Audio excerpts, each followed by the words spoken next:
حضور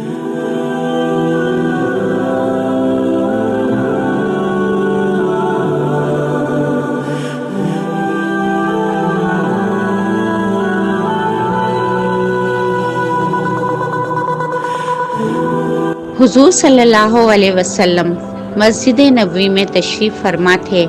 حضور صلی اللہ علیہ وسلم نے فرمایا، میرے صحابہ، کوئی تم میں سے ہے جو میرے دشمن کو قتل کر ڈالے؟ دشمن کون ہے؟ دشمن کا نام ابو رافع ہے۔ یہ ابو رافع چوکوں میں، چوراہوں میں، گلیوں میں، بستیوں میں، گویا ہر جگہ نبی کریم صلی اللہ علیہ وسلم کو نعوذ باللہ برا بھلا کہتا تھا۔ جب حضور صلی اللہ علیہ وسلم کو پتہ چلا تو حضور نے فرمایا کہ اے صحابیوں، تم میں سے کوئی ایسا بھی ہے جو ابو رافع کو قتل کر کے جنت حاصل کرے؟ صحابہ موجود تھے۔ ہر صحابی کے دل میں یہ خواہش تھی کہ اس کو قتل کرے۔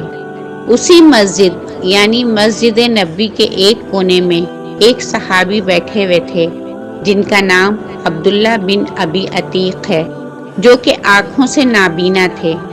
اللہ کے دروازے پر سجدے میں گر جاتے ہیں، ہاتھ اٹھا کر کہتے ہیں کہ اے اللہ، میں جنگ بدر، جنگ احد اور جنگ خیبر میں نہ جا سکا کیونکہ میں نابینا معذور ہوں۔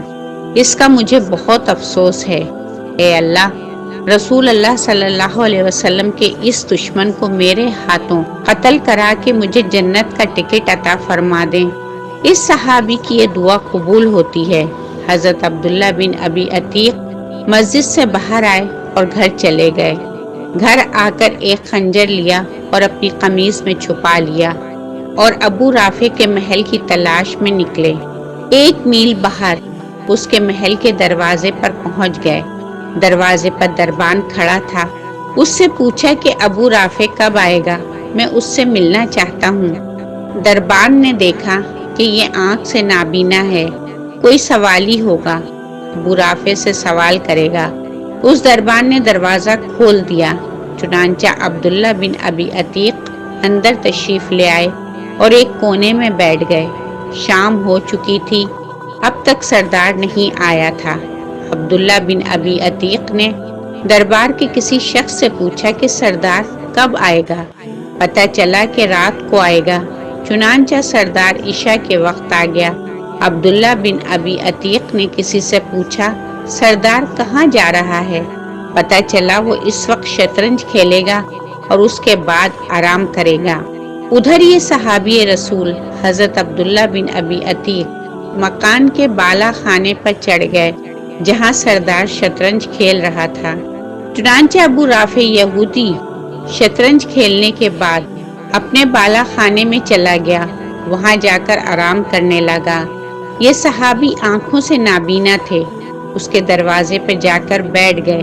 کسی نے کہا یہ سوالی ہے، شاید یہ مانگنے والا ہے۔ اس وجہ سے کسی نے کوئی توجہ نہ دی۔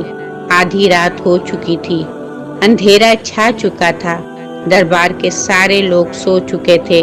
صحابی رسول یعنی عبداللہ بن ابی عتیق نے اندازہ لگایا سردار کہاں سوتا ہے۔ جس کمرے میں سردار سوتا تھا اس کمرے کے ایک کونے میں جا کر بیٹھ گئے۔ تھوڑی دیر بعد جب خراٹوں کی آواز آئی تو صحابی رسول نے خنجر قمیص کی نیچے سے نکالا جہاں سے خراٹوں کی آواز آ رہی تھی، بسم اللہ پڑھا اور خنجر اس کے سینے میں پیوست کر دیا۔ ابو رافع یہودی کی ایک چیخ نکلی تو دوسرا وار کیا، پھر تیسرا وار کیا۔ خون بہتا ہوا ان کے قریب آ گیا۔ انہوں نے سوچا کہ اب یہ مر چکا ہے، اس لیے خون بہہ رہا ہے۔ اس کو قتل کرنے کے بعد عبداللہ بن ابی عتیق بالا خانے سے باہر آئے اور محل کی دیوار کے اوپر چڑھ کر بیٹھ گئے۔ دل میں خیال آیا کہ شاید نبی کا دشمن زندہ ہو اور یہ زندہ بچ گیا تو مجھے جنت نہیں ملے گی۔ اب یہ دیوار پر اس نیت کی وجہ سے بیٹھ گئے کہ جب تک محل سے آواز نہ آئے کہ ابو رافع قتل ہو چکا ہے اس وقت تک میں نیچے چھلانگ نہیں لگاؤں گا۔ آدھی رات کا وقت ہے۔ ایک آدمی نے تہجد کے وقت اعلان کیا، ہمارا سردار ابی رافع قتل ہو چکا ہے۔ جب عبداللہ بن ابی عتیق نے یہ خبر سنی تو اسی وقت چھلانگ لگا دی، جس کی وجہ سے ان کا پاؤں ٹوٹ گیا، لیکن ٹوٹی ہوئی ٹانگ کے ساتھ یہ صحابی رسول مدینہ کی طرف چلے۔ آہستہ آہستہ مدینے میں پہنچ گئے، فجر کی اذان کے قریب مسجد نبوی میں پہنچ گئے اور وضو وغیرہ کر کے اسی جگہ بیٹھ گئے جس جگہ گزشتہ کل اللہ سے دعا مانگی تھی، اور اللہ کا شکر ادا کیا اور 2 نفل شکرانے کے ادا کیے کہ اللہ نے نبی کے دشمن کو میرے ہاتھوں قتل کرایا۔ صحابی رسول نے نماز جماعت کے ساتھ پڑھی۔ نماز کے بعد رسول اللہ صلی اللہ علیہ وسلم مصلی پر بیٹھے ہیں۔ پیغمبر کو کسی نے نہیں بتایا کہ ابو رافع یہودی کو قتل کر دیا گیا ہے۔ تھوڑی دیر گزری تھی کہ آسمانوں سے جبرائیل امین پیغمبر پر وحی لے کر آئے اور فرمایا، اے اللہ کے نبی، آج رات آپ کا دشمن قتل کر دیا گیا ہے۔ حضور نے پوچھا، کس نے قتل کیا ہے؟ بتایا گیا کہ وہ کونے میں جو نابینا صحابی عبداللہ بن ابی عتیق بیٹھے ہیں، انہوں نے دشمن کو قتل کر کے جنت حاصل کر لی ہے۔ حضور نے لوگوں کو مخاطب ہو کر فرمایا کہ لوگوں، عبداللہ بن ابی عتیق پر جنت واجب ہو چکی ہے۔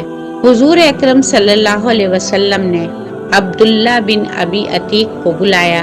جب عبداللہ آ گئے تو حضور نے پوچھا، اے عبداللہ، تو نے قتل کیا ہے؟ فرمایا، اے اللہ کے نبی، میری دعا قبول ہوئی۔ فرمایا، یا رسول اللہ، میری ٹانگ ٹوٹ گئی ہے۔ حضور نے فرمایا، ٹانگ قریب کرو۔ حضور نے اپنا لعاب عبداللہ بن ابی عتیق کی ٹانگ پر لگا دیا اور ٹانگ بالکل صحیح ہو گئی۔ عبداللہ بن ابی عتیق کہتے ہیں کہ جب میری ٹانگ پر نبی کا لعاب لگا تو ٹانگ ایسی ہو گئی جیسے کبھی ٹوٹی ہی نہیں تھی۔ سبحان اللہ! بے شک جو انسان نیکی کا کام اخلاص سے کرتا ہے تو اللہ کی مدد بھی اس کے ساتھ ہوتی ہے۔ اللہ تعالی ہمیں بھی دین کی سمجھ عطا فرمائے۔ آمین یا رب العالمین۔